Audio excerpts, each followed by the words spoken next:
choices, but in the end, our choices make us.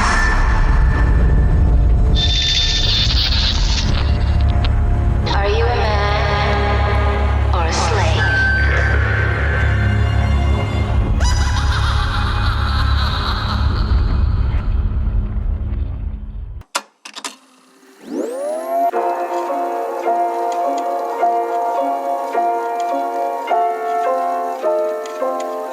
We live in a strange time. Extraordinary events keep happening that undermine the stability of our world. Suicide bombings, waves of refugees, Donald Trump, Vladimir Putin, the mainstream media, social justice, critical race theory, COVID-19, even Brexit. Yet those in control seem unable to deal with it. No one has any vision of a different or a better kind of future.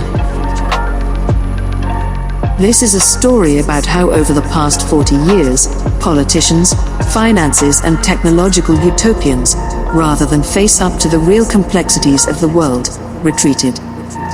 Instead, they constructed a simpler version of the world in order to hang on to power. And as this fake world grew, all of us went along with it, because the simplicity was reassuring. Even those who thought they were attacking the system, the radicals, the artists, the musicians, and our whole counterculture, actually became part of the trickery, because they too had retreated into the make-believe world, which is why their opposition has no effect and nothing ever changes.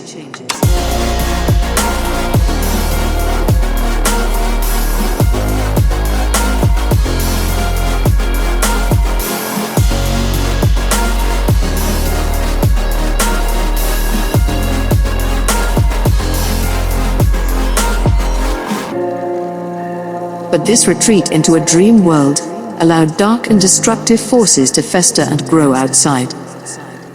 Forces that are now returning to pierce the fragile surface of our carefully constructed fake world.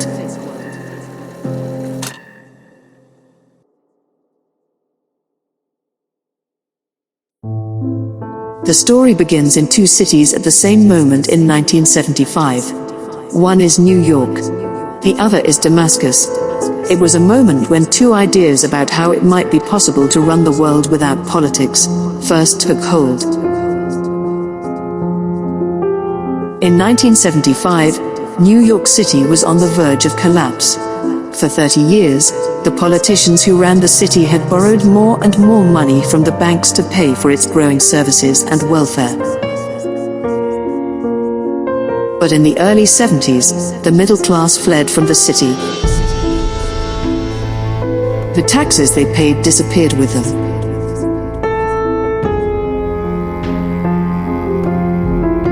So the banks lent the city even more. But then they began to get worried about the size of the growing debt, and whether the city would ever be able to pay it back.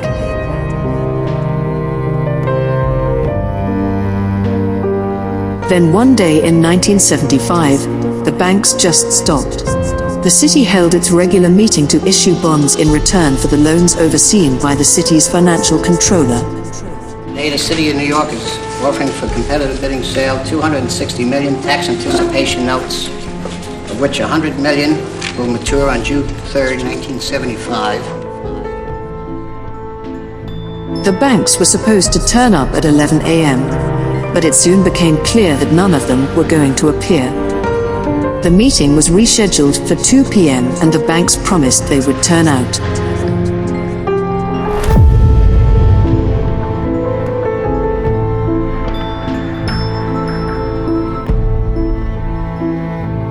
The announcement on behalf of the controller is that the offer, which we had expected to receive and announce at 2 o'clock this afternoon, is now expected at 4 o'clock. Paul, does this mean that so far nobody wants those bonds? We will be making a further announcement at 4 o'clock, and anything further that I could say now I think would not advance the interest of the sale, which is now in progress. Does this mean that you have not been able to sell them so far today? We will have a further announcement at 4 o'clock.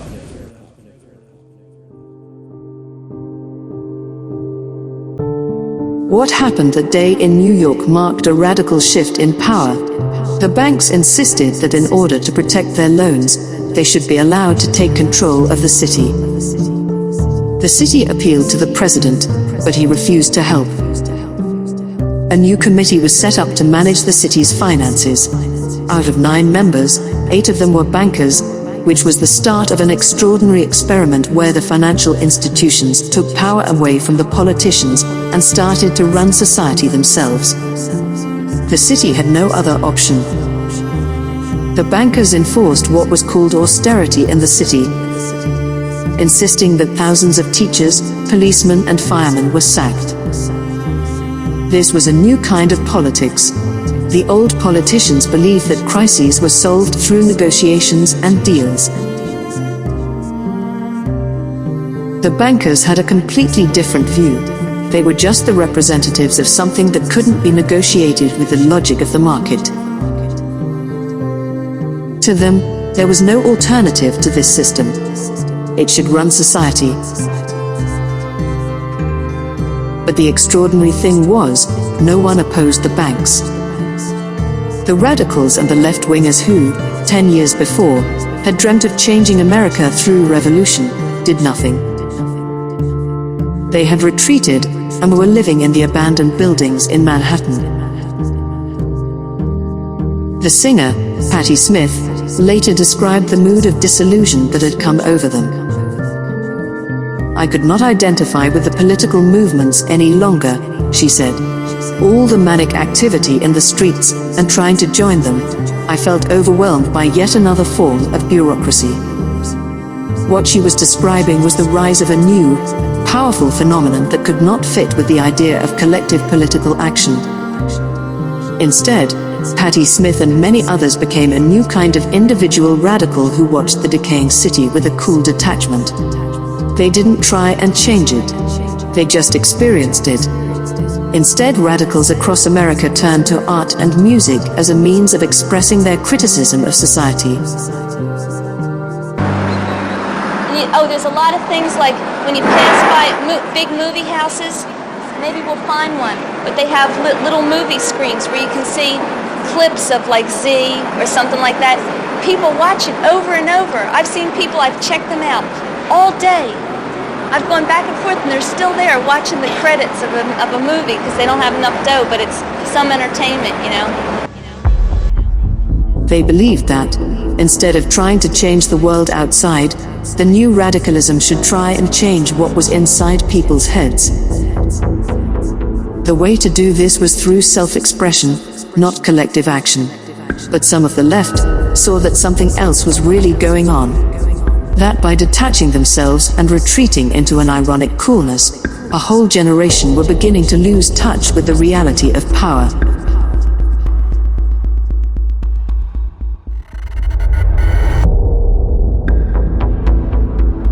One of them wrote at the time, "It was the mood of the era, and the revolution was deferred indefinitely.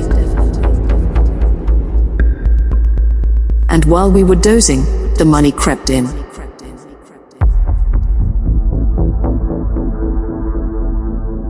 But one of the people who did understand how to use this new power was Donald Trump. Trump realized that there was now no future in building housing for ordinary people, because all the government grants have gone. But he saw that there were other ways to get vast amounts of money out of the state. Trump started to buy up derelict buildings in New York City. And he announced that he was going to transform them into luxury hotels and apartments, but in return, he negotiated the biggest tax break in New York's history with $160 million. The city had to agree because they were desperate. And the banks, seeing a new opportunity, also started to lend him money. And Donald Trump began to transform New York into a city for the rich.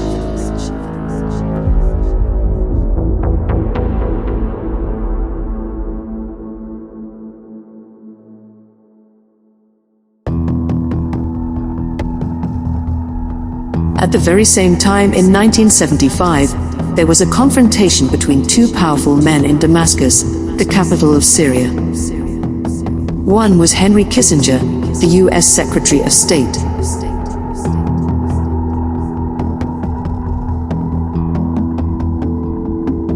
The other was the President of Syria, Hafez al-Assad.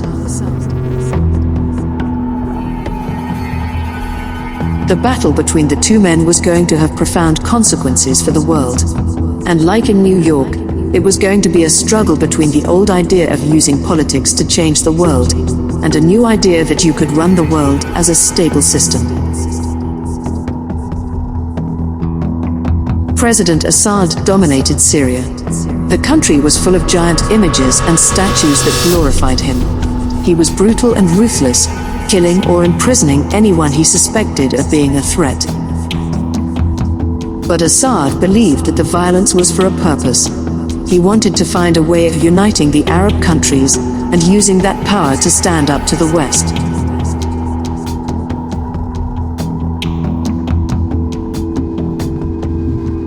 Kissinger was also tough and ruthless. He had started in the 1950s as an expert in the theory of nuclear strategy, which was called the delicate balance of terror. It was the system that ran the Cold War.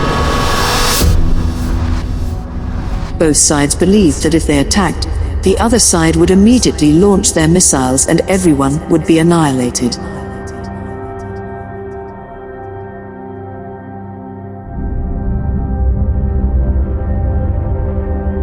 Henry was not a warm, friendly, modest, jovial sort of person.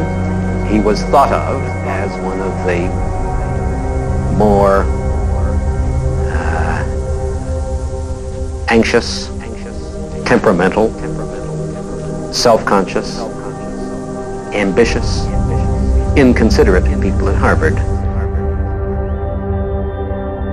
Kissinger saw himself as a hard realist. He had no time for the emotional turmoil of political ideologies. He believed that history had always really been a struggle for power between groups of nations. But what Kissinger took from the Cold War was a way of seeing the world as an interconnected system. And his aim was to keep that system in balance and prevent it from falling into chaos.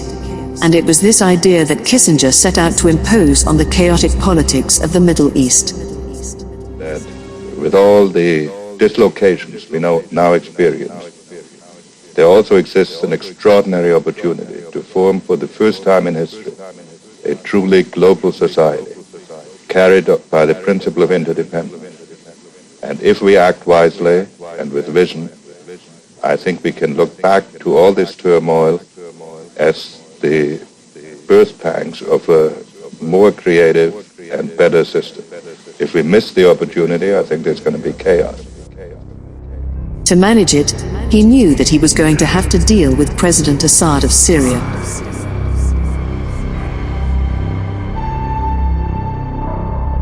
President Assad was convinced that there would only ever be a real and lasting peace between the Arabs and Israel if the Palestinian refugees were allowed to return to their homeland. Hundreds of thousands of Palestinians were living in exile in Syria, as well as in the Lebanon and Jordan. Assad also believed that such a peace would strengthen the Arab world. Have you found that the Palestinians here want to integrate with the Syrians at all? Oh, no, never. They don't want, not here or neither in Lebanon or in Jordan, never. No, because they want to stay as a whole, as a Palestinian. As they call themselves those who go back. Al-Aidun, in Arabic.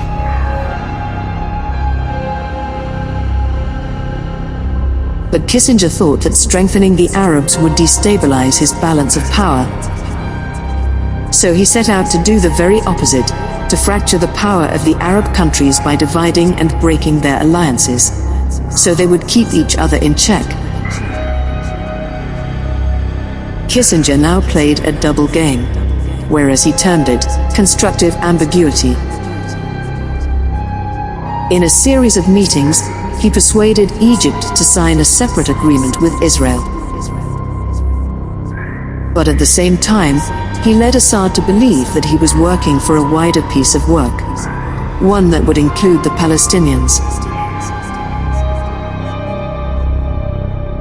In reality, the Palestinians were ignored.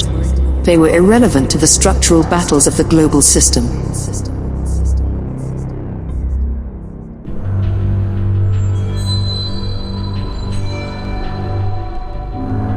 When Assad found out the truth, it was too late.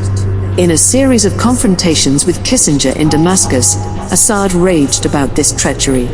He told Kissinger that what he had done would release demons hidden under the surface of the Arab world.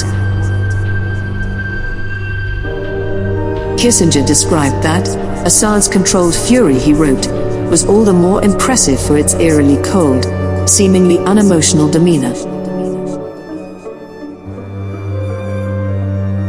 Assad now retreated.